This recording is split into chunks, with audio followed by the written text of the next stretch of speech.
I arrived a few minutes before Lisette, my wife of 5 years. It only took a few minutes for the booking gadget to buzz in my hand. There were plenty of tables available, but I think they were short-staffed. Lisette wrote that she had a few more spreadsheets to finish, but was on her way. We met at a frat party and got married shortly after high school. We both survived the problems associated with the pandemic, although my working hours were reduced. Plans to have children have been put on hold until this madness ends. After placing my drink order, I perused the menu. For what? I don't know, since I always order the same thing.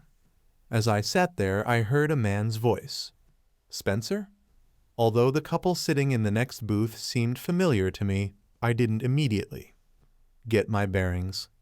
I felt awkward extending my hand to shake hands, and he obviously understood my predicament. James Borden and my wife Sharon Borden in Waters. Certainly my apologies. Out of context, I simply couldn't remember you, and I shook his hand, and also carefully shook the woman's hand. It's not a problem. I doubt we met more than a few times. Are you here alone? Temporarily, I'm waiting for Lisette. She just wrote that she needs to finish a few more spreadsheets, but she's on her way. You're loading it well. Well, if you're on a romantic date, we can take our leave, since I'm sure sitting next to the owner of the company she works for might ruin the romance. No, please stay. Today it was my turn to cook, but I didn't have time, so on such evenings we dine out. My wife and I can go if you are having a romantic evening. Sharon sat down at the table. Hardly. They are very few and far between, and don't happen very often, do they, dear? Now it was James's turn to grimace as he calmly replied, Now is not the time or place, honey. Here comes Lisette. Lisette looked shocked.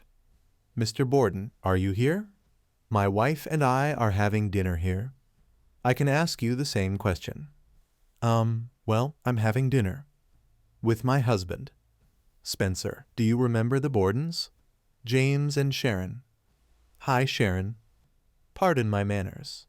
I confirmed. Yes, we communicate. Lisette's face and eyes contorted in a way I had never seen before. James became curious. So you spent time working with spreadsheets. Spencer said it like she was working overtime. Now I looked at Lisette with curiosity. She clicked her heels as if she was trying to get back to Kansas. Lisette began to sweat and turned slightly pink. Well, that was a complete lie because in fact I was shopping.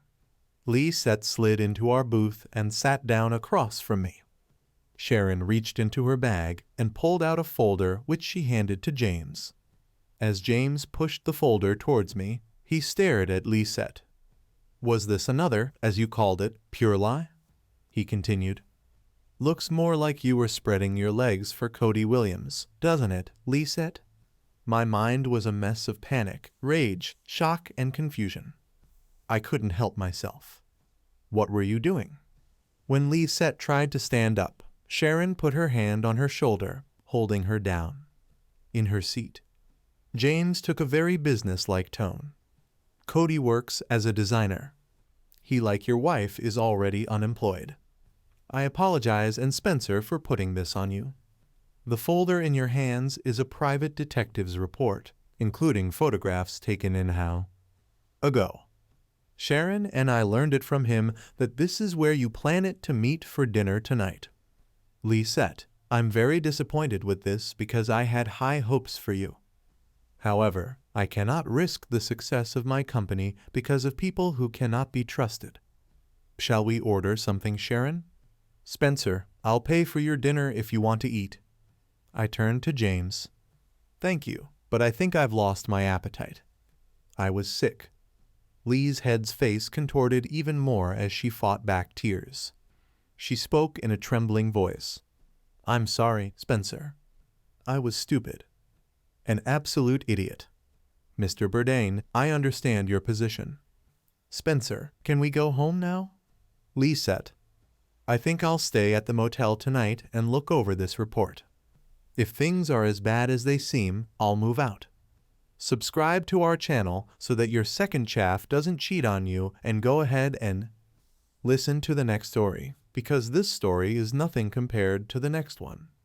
If you're under 18, don't even think about listening to the next one.